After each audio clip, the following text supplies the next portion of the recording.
সুন্দরবনের সাহেবখালী গ্রাম পঞ্চায়েতের চারালখালী চন্দনপুরের দুস্থ পরিবারের পাশে এসে দাঁড়ালেন। স্বেচ্ছাসেবী সংগঠনের পক্ষ থেকে দুস্থ পরিবারদের পাশে এসে দাঁড়ালেন কলকাতা রাউন্ড 4 ও চারালখালী চন্দনপুর লায়ন্স ক্লাবের যৌথ উদ্যোগ। শীতের মৌসুমে অসহায় দুস্থ মানুষদের পাশে এসে দাঁড়ালে 600 থেকে 700 পরিবারের হাতে ব্ল্যাঙ্কেট প্রদান করলেন। সাধারণ মানুষের পাশে দাঁড়ালেন এবং এখানে বস্ত্র এবং কম্বল বিতরণ করলেন। পাশাপাশি বহু প্রায় কয়েক হাজার মানুষ, কি বলবেন আজকের এই সুন্দরবন এলাকাতে আসছে? দেখুন, আমরা এখানে সুন্দরবন এলাকায় এসেছি 0 পয়েন্টে।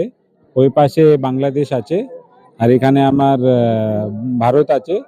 আমরা এখানে এসেছি কেন, আমাদের কাছে একটা ফোন এসেছিল ক্যালকাটা রাউন্ড টেবল 4 ট্রাস্টে যে এখানে এবার খুব শীত পড়ছে আর কম্বলের দরকার আছে, তো আপনারা যদি সহযোগ করতে পারবেন। তো আমরা এখানে 600-700 লোকের জন্য কম্বলটা করতে এসেছি, দিতে এসেছি আজকে।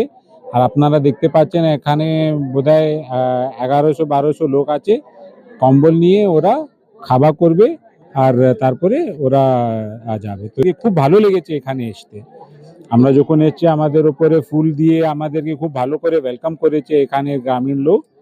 আর ক্যালকাটা রাউন্ড টেবল 4 কে মানে এটা একটা ন্যাশনাল এনজিও আছে রাউন্ড টেবল ইন্ডিয়া, আমাদেরকে খুব কলকাতার ব্রিগেড মাঠে 5 লক্ষ গীতা প্রদান, সেই লক্ষ্য রেখে আজকে চারালখালী চন্দনপুর লায়ন্স ক্লাবের প্রথমে গীতা পাঠ।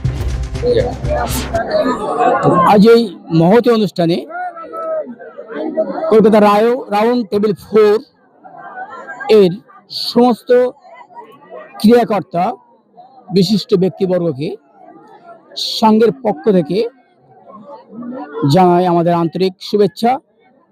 তৎসহ সমগ্র গ্রামবাসীকে জানাই আন্তরিক শুভেচ্ছা।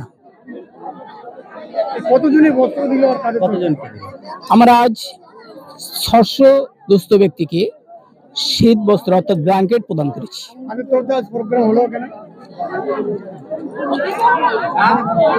আজ ক্যালকাটা রাউন্ড 4 এর উদ্যোগে অনুষ্ঠানটা হয়েছে ব্যবস্থাপনায় লায়ন্স ক্লাব।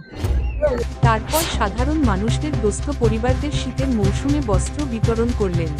1 থেকে 1,500 দুস্থ মানুষদের অন্য সেবাও দিলেন। আরো বলেন, কি বলবেন, কতটা ভালো লাগছে? আমরা বলবো লায়ন্স ক্লাব থেকে যোগাযোগ করে এনে দিয়েছে মা উষা সংস্থা থেকে, আমাদের খুব ভালো লেগেছে। শীতের দিনে আমরা একটা কম্বল পেয়েছি আর আমার তো কেউ নেই এমনিতে, আমি একাই মানুষ। আপনার নাম? প্রতিভা মণ্ডল। এই তো চারালখালী 4 নম্বর। কলকাতা রাউন্ড টেবিল 4 কৃতিকা আগারওয়াল তিনি বলেন, সুন্দরবনের এই গ্রামের একদিকে বাংলাদেশ একদিকে ভারত, মাঝ বরাবর কালিন্দী নদী, এই গ্রামে এসে খুবই ভালো লাগলো। কতটা উপকৃত হলেন আর কারা দিল, কি বলবেন, কতটা ভালো লাগছে? ভালো লাগছে তো। কোথায় বাড়ি? চারালখালী। এই শীতের সময় কম্বল গায়ে দিলে ভালো লাগবে? লাগবে বলছি না। ও সব এও ভালো, ও ভালো। আগামী দিনেও কোন কিছু হলে নিশ্চয়ই আমি আবার এই সুন্দরবন এলাকাতে আসব। খুবই ভালো লাগলো, এখানকার মানুষজন আমাদেরকে সম্মান জানিয়েছেন, ফুলের টপুক ও উত্তরীয় দিয়ে সম্মান যাপনা করেছেন, খুবই ভালো। এখানকার মানুষ এদিনে এই বিশেষ অনুষ্ঠানে উপস্থিত ছিলেন মাইক সারাঙ্গি। सो हम लोग कैलकाटा राउंड टेबल 4 से आए हैं एंड यहाँ सुंदरबन में आकर के यहाँ पास में सामने हमें बांग्लादेश बॉर्डर देख करके एंड इतना सुंदर गांव देख करके हमें बहुत अच्छा लग रहा है। हम जब यहाँ पे आए तो यहाँ गांव के सभी लोगों ने हमें फूल से बहुत वेलकम किया और बहुत मन को बहुत अच्छा लगा एंड यहाँ पे सबको देख करके बहुत खुशी हो रहा है और हम चाहते हैं कि हम यहाँ पे हर बार आते रहें एंड जिस तरीके से जितना हो सके सुंदरबन के लोगों को हेल्प कर सके। जिसका नाम है क्या? कृतिका राठौड़ी, प्रियंका राठौड़ी, হরে কৃষ্ণ মণ্ডল, সঞ্জিত সিনহা, গোবিন্দ প্রসাদ মণ্ডল, অভিজিৎ ঘড়ি ও একাধিক বিশিষ্টজনের। সুকান্ত দাসের রিপোর্ট, জেলার বার্তা।